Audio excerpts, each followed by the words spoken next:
Really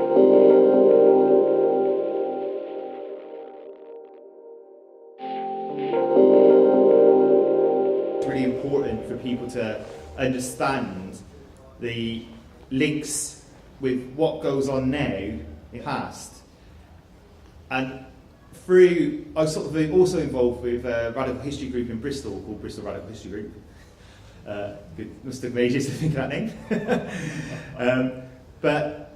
And that really raised up my understanding of where we're at now and why it was important to have this broad overview of what's gone on and what leads to the situations that are occurring in the present. I'm from the Forest of Dean, and I found out over the last couple of years about a guy called Warren James. And Warren James was a miner in the Forest of Dean. And in the Forest of Dean, we've got this thing called free miners' rights, where if you're born in a certain area, you can have access to mine freely. I actually could be a free miner.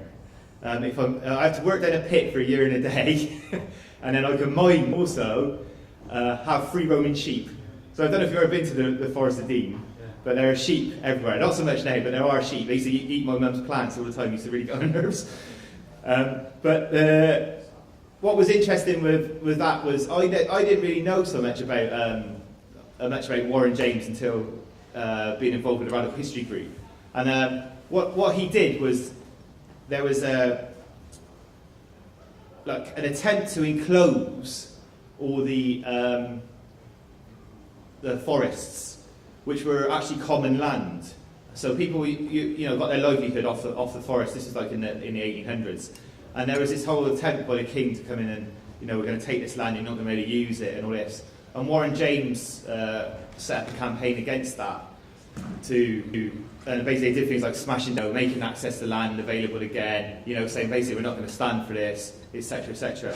And lots of things happened to him. I think in the end, he ended up being sent to Tasmania. So there was this whole history which I didn't know about. And I was recently involved in the Hands Off Our Forest campaign, and there was a real resonance with the government again were trying to enclose and privatise the forests. So we were involved in a Warren James group. So it was like bringing this history back to life and saying, actually we're not going to stand for this. We are foresters, this is our right, and we're going to take the fences down if you try and do it. And actually that's been the only real defeat against this horrific government that we got at the moment, is the Hands Off Our Forest campaign. And it's an example of something which is linked to the past and inspired by the past, and a history which should be more more known, really. So what I'm going to do now is I'm going to go through I am going to read some stuff off because I've got bits of stuff I want to read out, which there's no way I can remember. So why would you want to learn about history, and in particular radical history? And there's a great quote by a guy called William Lund, who says, "We study the past to understand the present, and we understand the present to guide the future." So it's like this history is a flowing thing, which you need to know about to build on and to understand what goes on before, and in order to influence what happens in the future, and which in turn obviously makes its own history. So it's absolutely fundamental to understanding where we are now and the modern world. If you don't understand the historical developments, particularly things like capitalism and enclosures and commons and things like that, it's very difficult to see and analyse where we got to, how we've got here, and what battles were fought in order to achieve that. So it also enlightens and informs us about past struggles, which we can then learn from in order to not replicate the problems of the past, and to understand actually these things have happened before. It also, can the principles that you think may be quite modern, for example, Occupy and things like that, actually have very throughout history there are so many different organisations and groups which have asked for the same thing. I mean, some of you will hear about today, like the diggers, the levellers, there was the peasants' revolt. There was all these things which are effectively, really arguing for the same thing, which is equality, justice, social justice, distribution of resources in a fair and just way. So lots of these battles and struggles are hidden, and lots of people don't know about them, and there's probably a good reason for that, really, which I'll talk about in a bit. There's also this thing about, if you understand the processes which have led up to where we are now, it's a lot more easier then to understand how those processes can be affected. People have actually challenged those things and done stuff in the past, and you can be inspired by that and take those examples and use them in the modern day, as as Occupy are, as Hands Off Our Forest did. I mean, Hands Off Our Forest, they built a Big Ben and burnt it in this day in saying, the government's not going to come here and take our land. So there's this symbolic gestures and, the demonstrations, and, more recently you see direct action, protests in Spain at the moment with the miners. South Africa, there's been recent struggles, labour struggles, and all these things, are continuations of struggles. So, many contemporary social movements are inspired and built upon these historical examples of resistance, of protest. So, the first thing I want to talk about is sort of the word history. Now, if you break the word history down, it's two words. It's his and story. So when you think about that, it's not our story, it's his story. And this idea of his story is very often the history which you're taught in schools, the history which is on TV, the history which is, given out to you. And it very often, this history is a simplistic retelling of the heroic elites. It's the history of kings, it's the history of, the capitalists, it's the history of the ruling class. So very often the history which you're hearing and taught at school is about, the people who've won, really. So the people who win write our history. So, everyone thinks the royal family is so great. I would very much recommend going to watch on YouTube a poem that Heathcote Williams did recently called Royal Babylon, which is basically shows the true history of the royal family.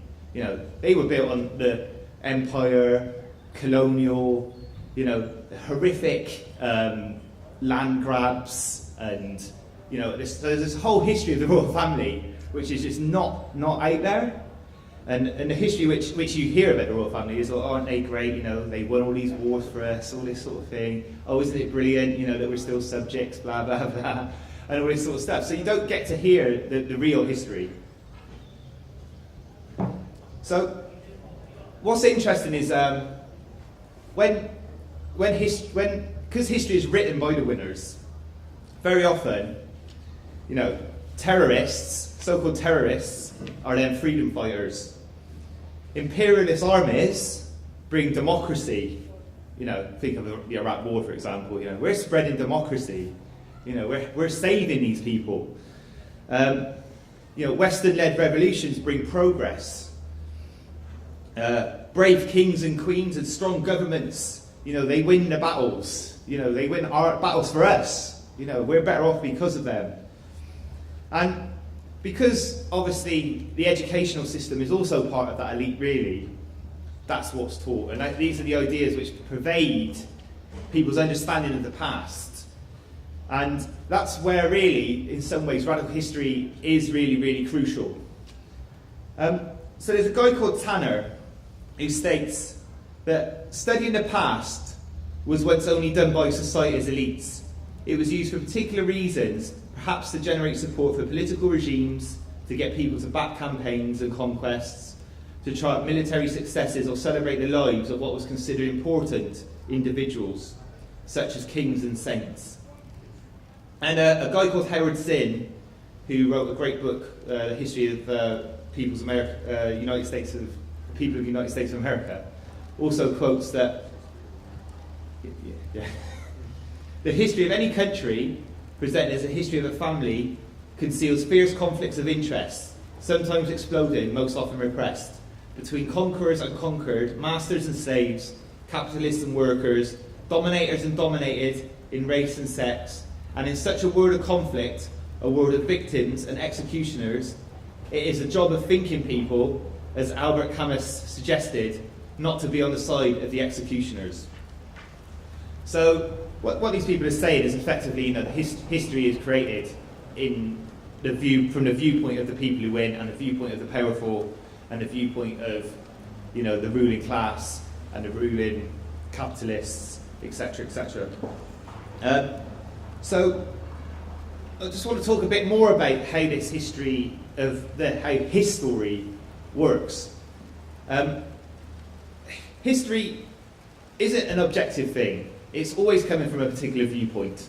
So if you looked at the rise of capitalism, you would have a neoliberal viewpoint, which would celebrate this and see it as a very positive thing, and they have all these positive factors in for people and this sort of thing. And then you could have an alternative view of that, would be a Marxist view of how the history of capitalism has been a history of class conflict, of exploitation, of exploitation of resources, of theft, of inequality, and all these sorts of things. So it's never objective. There's always a certain viewpoint or a certain set of values which underpin the history which is being written. And so you'll have his story tends to support this view, whatever the dominant view is in society at the moment in time. So if you took it, there's lots of ways that this history is manipulated, and one of them is sort of the rewriting of history, how stuff is rewritten. And we see lots of this happening faster and faster now, actually, the rewriting of history. If we just look for an example, a very modern example of how history is being manipulated, I would argue that if we look at the riots of last year, which happened throughout this country, initially, when those riots happened, there was lots of talk about the murder of Mark Duggan by the police. Now, that's still not an issue which has been resolved. No one really knows what's happened about that. But now, do you hear about this? You don't even, when you switch on and the riots are reported, very often it's not even mentioned that actually the start of the riots were started by, the police murdering this guy. They basically shot this guy in the back of the head. They murdered him. I mean, this is what's happened. But that's gone now. This thing's just now it's about these rioters, these people, these feckless individuals from who weren't brought up properly and all this sort of stuff is now the new dominant narrative. The other more modern day version of this is the debt crisis. The dominant the ruling class in this country, the Conservative Party, have now reshaped the whole credit crisis to be the problem of the public sector and the funding of the public sector.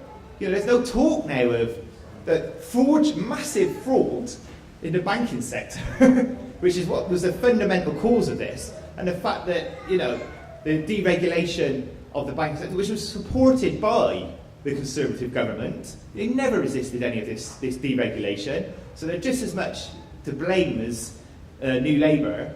But now they go on about it's the fault of disabled people, it's the fault of people on benefits, it's the fault of the unemployed. I mean, you've got these scumbags coming out now going on that it's the British workers are really idle and feckless, and we do the least hours in Europe, which is a complete lie, because the majority of working hours in this country are far above other countries in Europe. So that's just modern day examples of how quickly history is rewritten to benefit what the dominant ideology is, which is basically, the dominant ideology of the Tories is to cut public services. That's what they want to do. They want to get rid of public sector. They want to privatise everything. They want to privatise the NHS, etc., etc.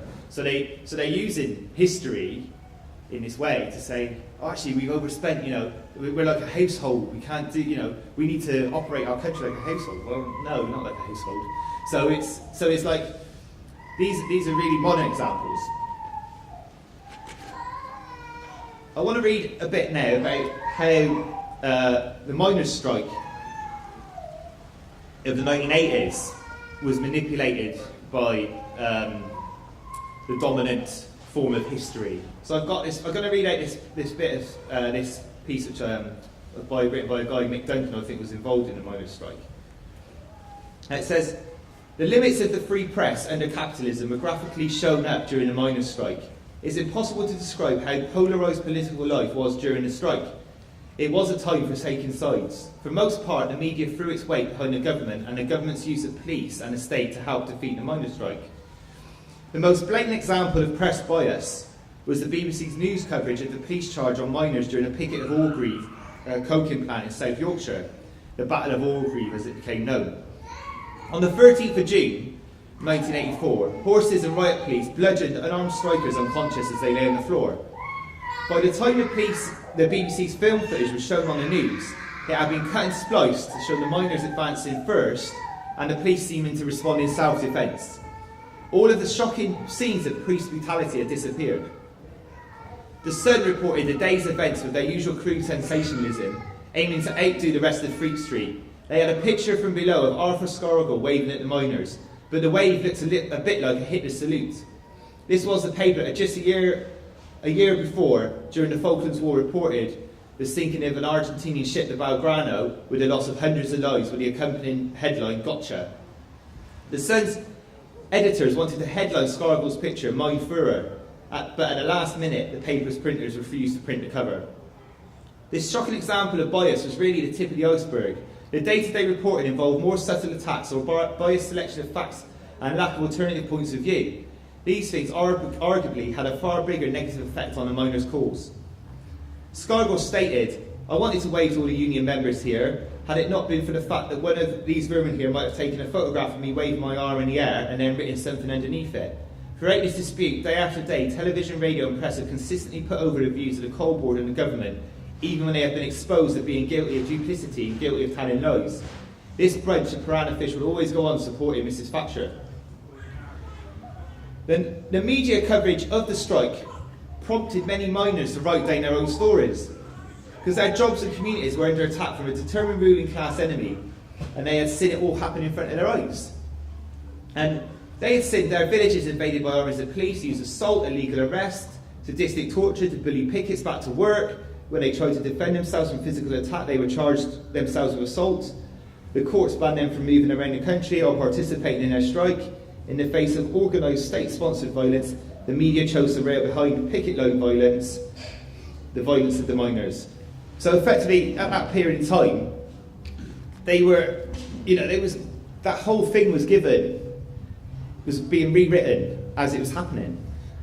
So by the miners producing their own accounts of these events, they were able to put across their story. And as we see now, lots of this stuff was actually true. The BBC did manipulate the media and that sort of thing. I mean, another really good example of how history really benefits the ruling class is if you look at the term anarchist. Most people think of anarchism as being people who throw bombs, blow things up, smash shops up. There's never really a proper view of what anarchism is. The fact that it relies on cooperation, self-organisation, equality and justice.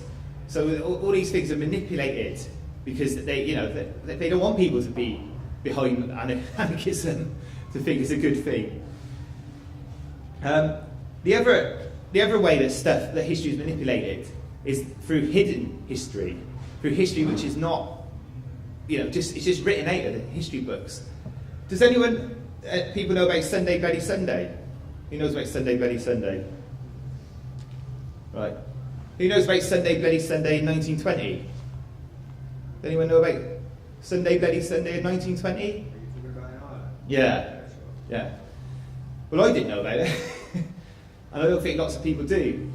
Because basically what happened was, in 1920, and you can correct me if I'm wrong on this, but there was Michael Collins, who was a member of the IRA. They went out and basically assassinated a team of undercover British agents living in Dublin. And a series of shootings took place throughout the night, which left 40 members of the British forces dead. This was in 1920. The following day, the Crown forces, led by the auxiliaries and supported by the Black and Tans, which were effectively parts of the British establishment, really, mobilised into Dublin on the morning of a football match with orders to go to Croke Park and search the crowd for known gunmen and weapons. And what happened was that the match was scheduled to start at 2:45, and three IRA men, Sean Russell, Tom Kilcoyne and Harry Colley, were informed by their contacts of the planned search of Croke Park. And they came to Croke Park, which is the football stadium, and pleaded with Luke O'Toole, the General Secretary, to cancel the match. Not to cancel the match, because the mood in Dublin was, and the stadium was very tense, and rumours of the previous night exploits were circulating amongst the crowd, and thoughts of reprisals must have been prominent in people's minds. And O'Toole judged that any announcements to clear the stadium would have led to panic, which would induce exodus amongst the 10,000 strong crowd, and that a crush could have developed at the turnstiles. So the game starts at 3:15, and accounts given by the eyewitnesses suggested that 5 minutes after the throw-in of the ball, the stadium was raided by the British forces, with shooting breaking out almost immediately.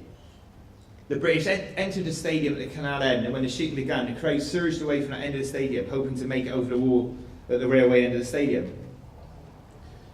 Ultimately, 14 people lost their lives as a result of the shooting in Croke Park that day, including a member of the Tipperary team called Michael Hogan.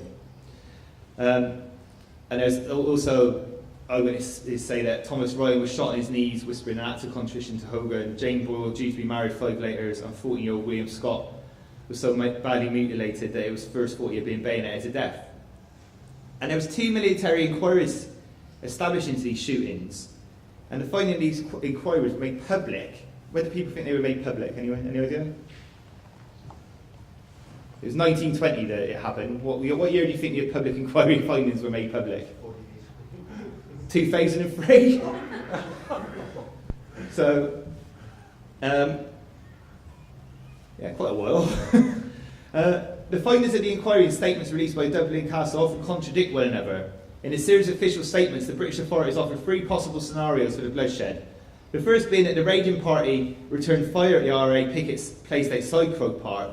The second being that the raiding party came under fire in the ground itself, while the third explanation was that upon the raiding party's arrival, 3 warning shots were fired by an IRA man in the crowd, and this caused a stampede. In all Dublin Castle scenarios, however, one thing is constant. The British came under fire first. Yet, almost immediately, serious doubts were expressed about the official version of events, the media picking glaring holes in the Dublin Castle statements. In particular, claims about IRA pickets outside the ground, were these not unofficial ticket sellers, a common matchday feature. One claim made by Dublin Castle that 30 revolvers had been found in the stadium caused particular annoyance amongst the public and media, who begged the question, if 30 arms were found, why were they then not presented to the inquiry, and why was no one arrested when found with a gun? The purported aim of the raid, after all, was to search for guns and gunmen. Now, what I think is really interesting about the Croke Park and this Sunday Bloody Sunday there is that, I'm not going to go into the politics of it in particular, but the issue is, why don't you know about it? Or why is it not so prevalent, this history? And is it because the British establishment didn't want people to know that actually what was occurring during this time, there were lots of these dodgy things occurring? And it's interesting that it was actually mentioned recently when you had the royal family going visiting Ireland. They did go to Croke Park, and that was one of these things which caused actually quite a big grief, because a lot of people weren't very happy about it. But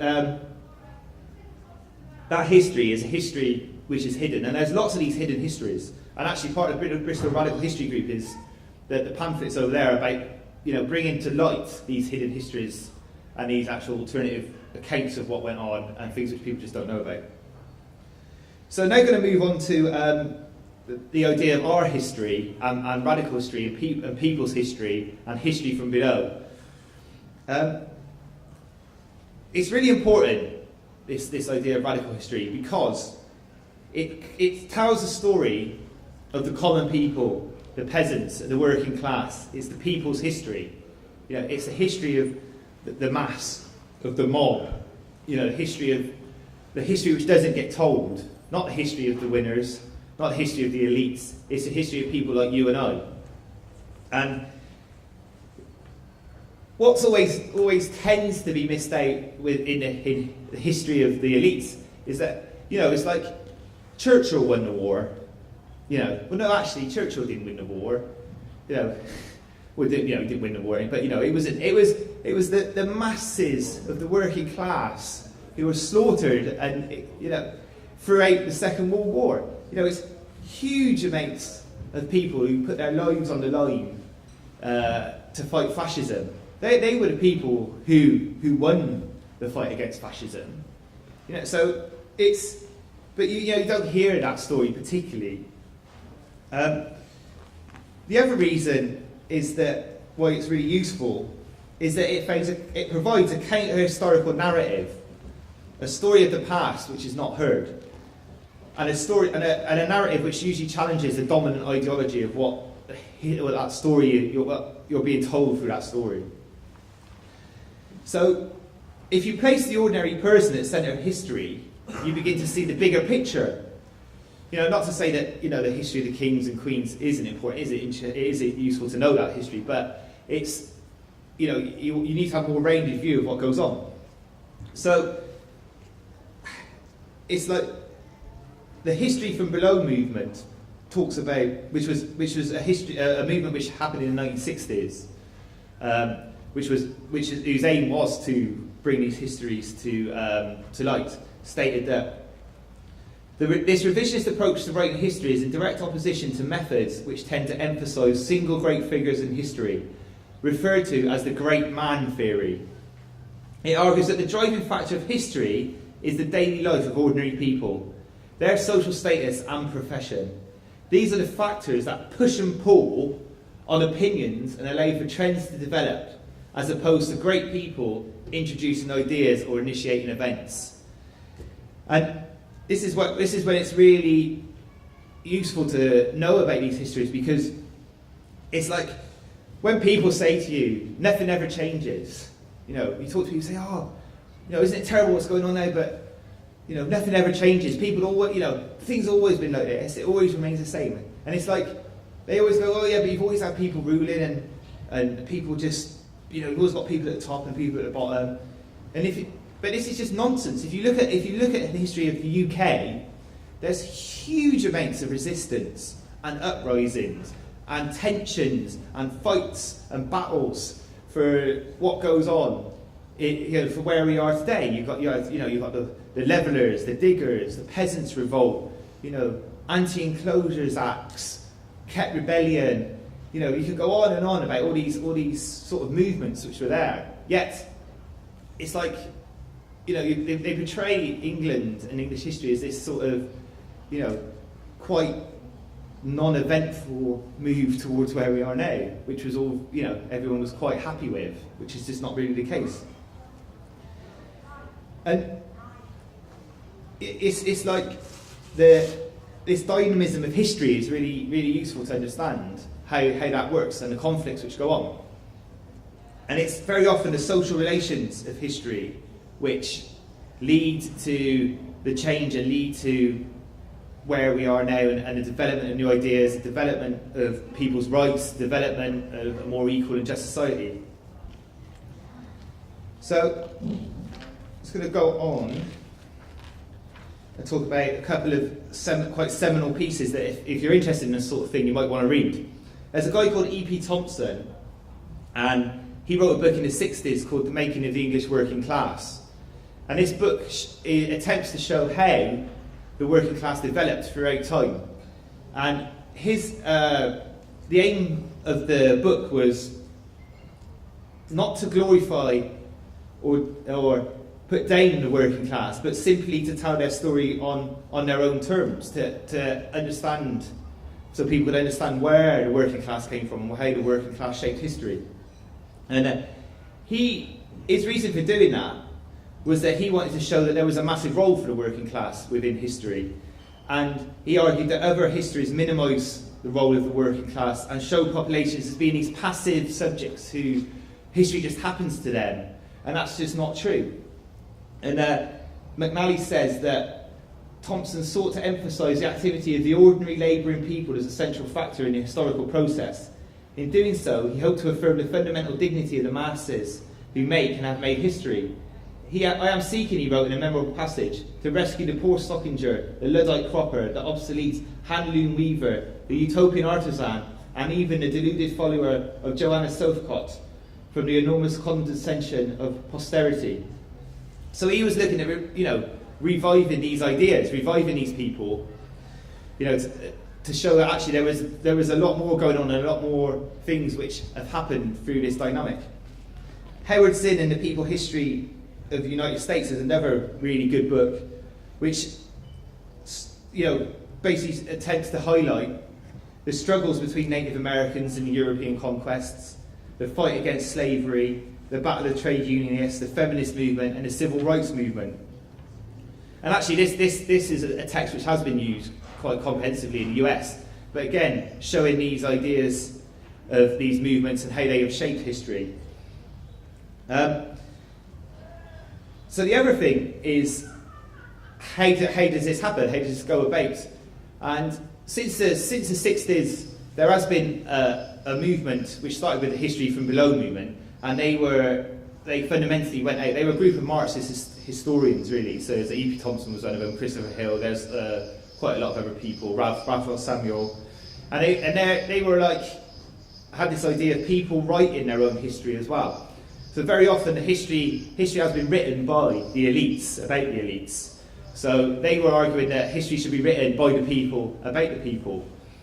And if you take Bristol Radical History Group as an example of that, anyone who's interested in their local history or history, this type of alternative history, it's really useful to have a look at their website and their philosophy behind it.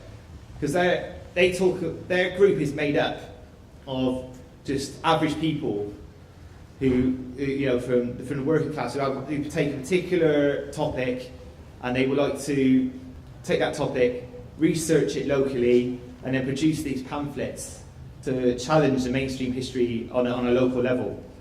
So they've done pamphlets about John Locke, pamphlets about Bristol riots, pamphlets about Warren James, all of the pamphlets you can see over there.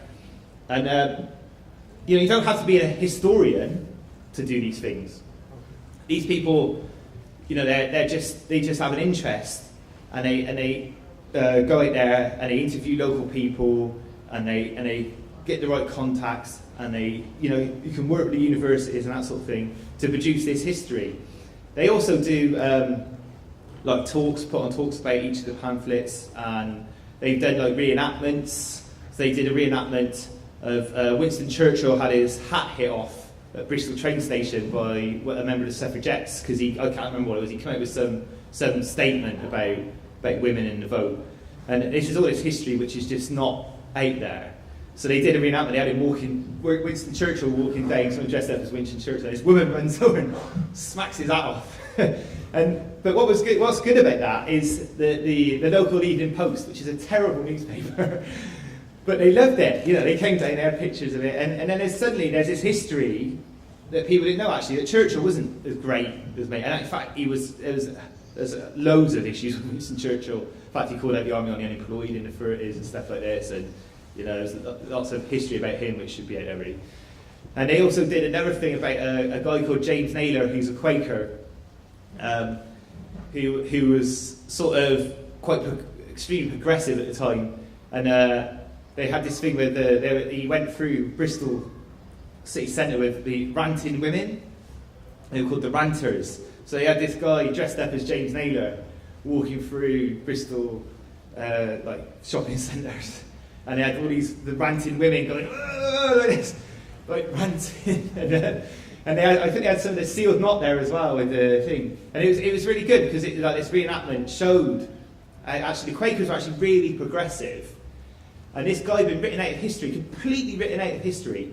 He was a real progressive, and he challenged the church and all these sorts of things. And he ended up being really severely tortured and for his actions. You know, the guy was a real hero, really. But the Quakers had written him out. And there's one mention. They have this fund, the James Naylor Fund, which is the one sort of nod to him, really.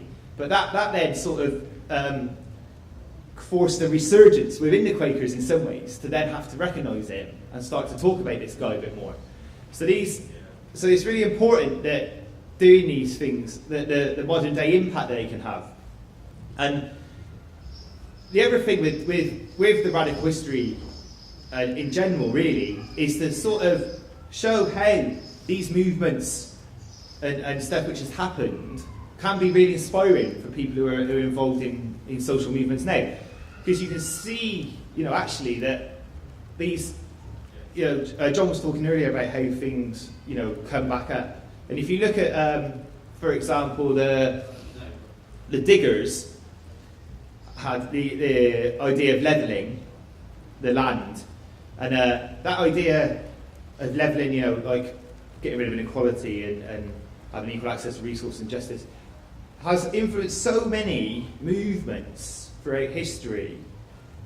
Everyone thinks that when they first get involved in social movements or activism, they think, oh God, no one's ever done this before. We're fighting for equality. No one's ever done it. But you look out throughout history, and the fight against the commons, enclosures, and it's just like you can see actually that you're a continuation of this thread throughout history is arguing for these same things. And I would urge anyone to go out and just look into that, because it is really inspiring to see that actually you're not on your own. You're not. This isn't a new battle.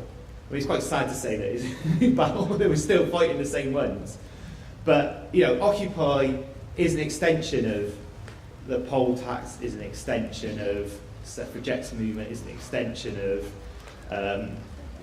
all the anti-enclosures resistance to the diggers, the levellers.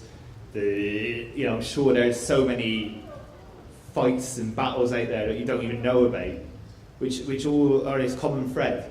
So if anyone says to you that stuff never changes and it's always been the same, you can then say, well, actually, no, it hasn't always been the same, and things do change. And they change because people actually take action and are willing to fight and stand up for these things. And that's why it's really crucial to have this history out there as much as possible. I just want to end on a quote by Howard Zinn, who's now dead, unfortunately. But you can actually read his book, his history of America, online. There's a version of it online. But he hoped his legacy would be that through doing what he was doing, it would enable more people to realise that the power which rests so far in the hands of people with wealth and guns, that the power ultimately rests in people themselves, and that they can use it. At certain points in history, they have used it. Black people in the South used it, people in the women's movement used it, people in the anti-war movement used it, people in other countries who have overthrown tyrannies have used it. And I would argue that that's the importance of radical history. That's the importance of knowing your history, knowing who's come before you, knowing whose footsteps you walk in. So celebrate that, celebrate these struggles, and good luck, and let's move forward. Thank you.